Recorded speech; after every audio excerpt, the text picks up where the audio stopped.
کل پایگاه امریکایی‌ها رو بزنیم، اگر ترامپ رو بکشیم، اگر وزیر دفاعش رو بکشیم، اینها هیچ کدوم خونبه‌های حاج قاسم نیست.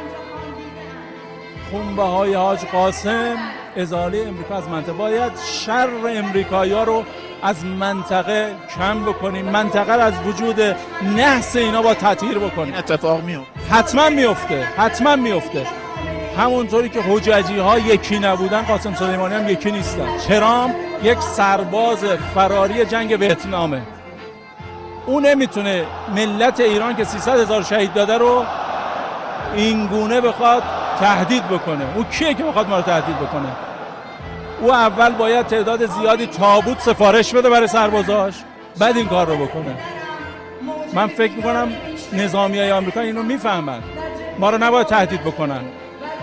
ما شروع کننده میتونن اونا باشن، طبیعیه، هر کسی میتونه این کبریت رو بکشه، ولی پایان دهنده این جنگ ماییم و ضرر کننده این جنگ امریکاییان.